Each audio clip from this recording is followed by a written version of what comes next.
FDA 2014, but primarily this is run by a specific company, NeuroPace, which provides these equipments, and it is primarily currently being quite widely used in US only.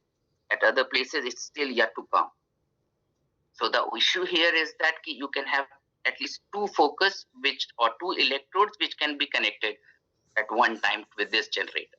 If you have more than two foci, then RNS is not a treatment option for you.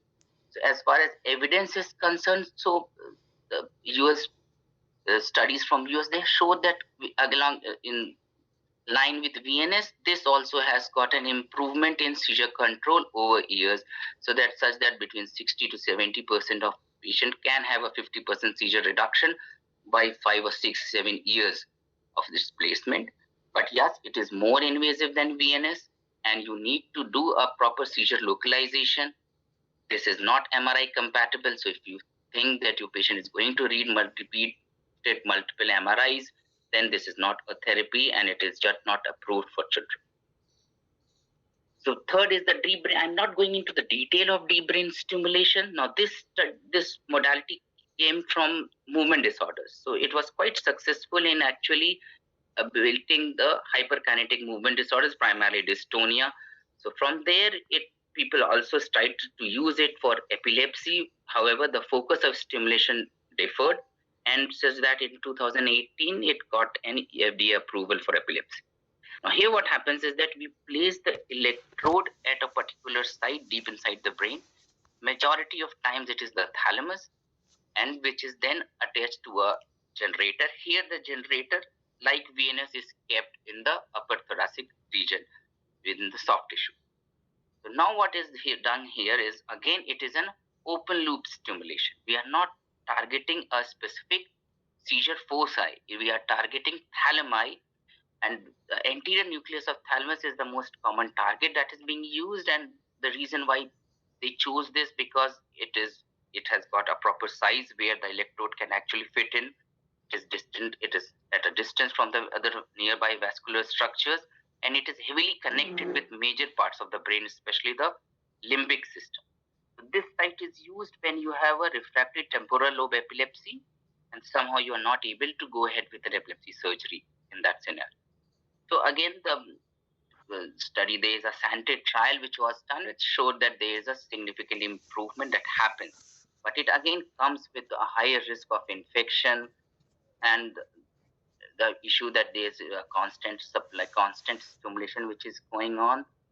So you have to replace the batteries frequently. In fact, that would be there for all the three devices. And I forgot to mention that the life of these batteries somewhere stay between 5 to 10 years. It is not that frequently, annually you have to change that. But yes, you do need to change it after 5 to 7 years. So depending upon how frequently you are planning your stimulation. So let me summarize whatever I have told you till now by this simple algorithm. So if you have a pharmacoresistant epilepsy and it is generalized in nature, then if you are not choosing ketogenic diet, which will be detailed to you by the subsequent speaker, then you can choose VNS. If you have a focal seizure and you are not able to localize it, again, VNS or DBS can be an option for you, depending upon your age particulars and the place where you belong. If you have a highly localized focal seizure and it is just a single foci that you have, which is coming from a non-eloquent cortex, then obviously surgery is the go-to therapy. If you have it from an eloquent cortex, which is difficult to resect, or maybe the patient is not willing to go ahead with an epilepsy surgery, then you can consider RNS over VNS for this, because it is quite a localized epilepsy and you have been able to do that. If you have a localized epilepsy, but you have identified that there are two foci which are actually firing at the same time. So in this scenario, you can use any of these three neurostimulatory procedures. But if you have more than two foci, then again, RNS is not going to help you, and then you will have to resort to VNS or DBS in this scenario.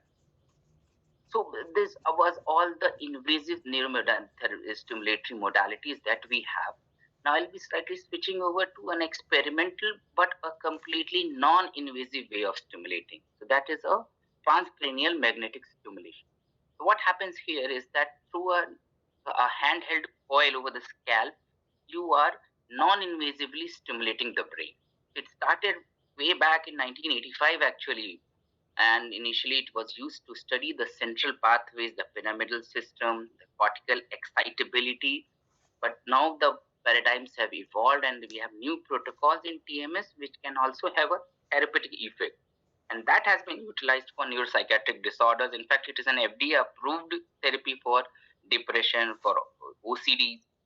It is also used for neurorehabilitation of stroke, sometimes in cerebral palsy, where the response rate is quite high.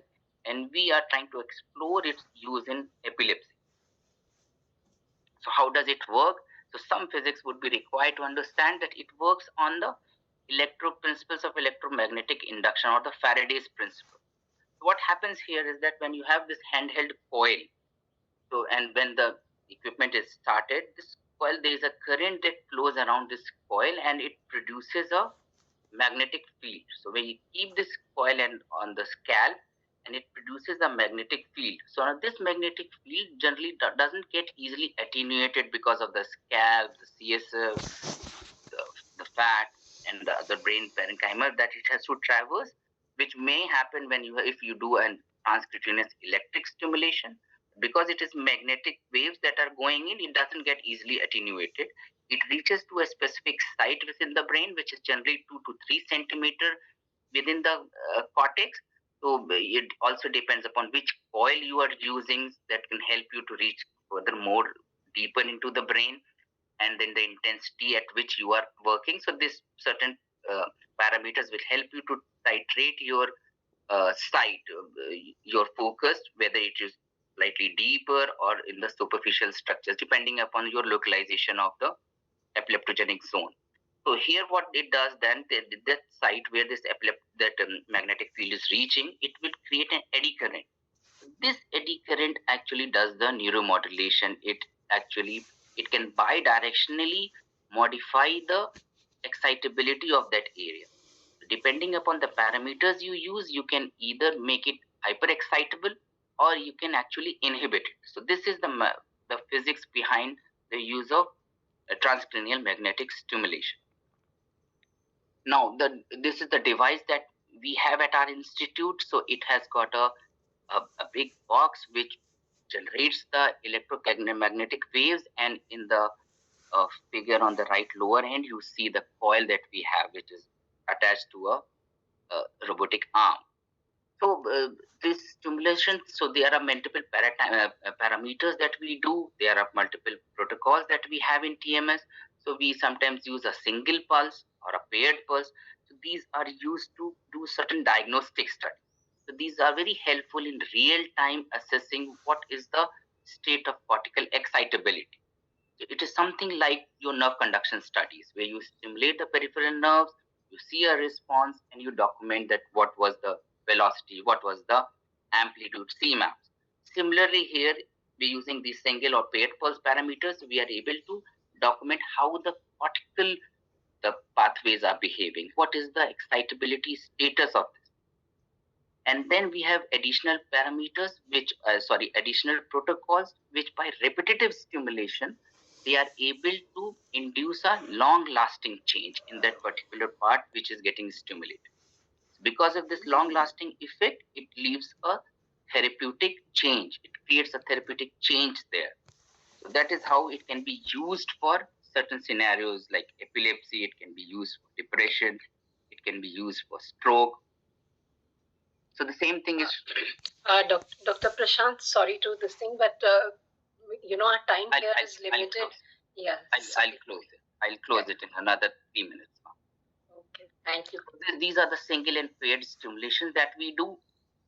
And the repetitive stimulation is that once you are doing a repetitive trains, if you are using a low frequency stimulation, it will inhibit the cortex. If you are using a high frequency stimulation, it will excite. So the low frequency one is used for seizure control also. So because if you do a prolonged stimulation, it creates a modulation of activity because of the synaptic network alterations, and it leaves a long-term depression effect. So there are multiple studies that have shown that this is quite useful. There are studies which have shown that it is safe. It does not cause seizure if you are particularly using a low frequency stimulation. And there are back-to-back meta-analysis systematic reviews were done in 16, 17, and 20, so that you create, so you can understand that the how much of interest this modality is creating. So they have still not been able to show that yes, it is a definite therapeutic model, but they have all showed a promising result. So what we did is that we did a trial RCT in our patients. So 25 patients received TMS and 24 received SAM, and we saw that at 8 weeks, that is at a short-term level, we were able to induce 50% seizure reduction in almost 75% patients. But with time, the effect withered off, and by 3 to 6 months, they all get back to the previous seizure frequency status. So we realized that maybe if we do continuous stimulation, we'll get better results.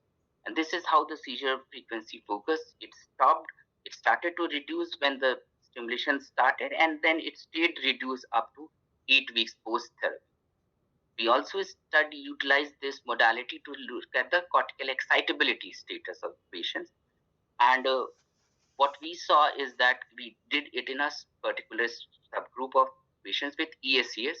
We saw that compared to healthy, typically growing controls, the resting motor threshold was quite high, suggesting that these were actually inhibited. So, contrary to the belief that the whole brain is hyperexcited in epilepsy, in particular scenarios, actually the areas beyond the neural circuitry that I talked about initially, they get inhibited. And this is what's happening there in children with ESIS. And when you give steroids, this inhibition gets disinhibited, and then your parameters get back to what typically growing age match controls will.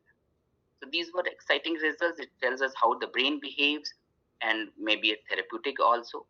So with this, the take-home message that I want to give you is that you have more modalities coming up for drug refractory epilepsy in form of neuromodulation or neurostimulation. Yes, VNS is the one which has maximum body of evidence. You can use it for both focal and generalized epilepsy in children more than 4 years of age. RNS is another closed loop stimulation device currently approved for adults. You have DBS as well if you want to choose that. If someone doesn't want to go for formal surgery. And RTMS is an upcoming modality which is non-invasive and which may have seizure control, but we need to have long-term studies so that we can say that yes, it is a potential treatment option. Thank you. Thank you, ma'am. Sorry that I exceeded. That's okay. Thank you, Dr. Prashant, for this excellent presentation on, what we can look forward to in the future. And Dr. Swasni has joined us here. And just to introduce her again, she's professor of pediatrics and pediatric neurology at Lady Hardinge Medical College, and she's done extensive work on ketogenic diet, and she's done adapted, I would almost say, how to give ketogenic diet in the Indian scenario. So I'm sure she'll give us excellent tips and suggestions on how to do things practically. So over to you, Dr. Swasni.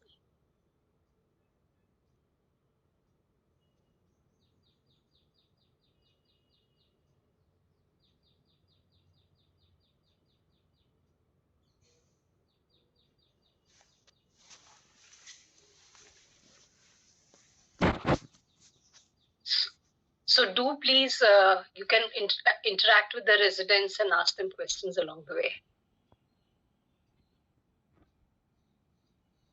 Is my screen visible, ma'am?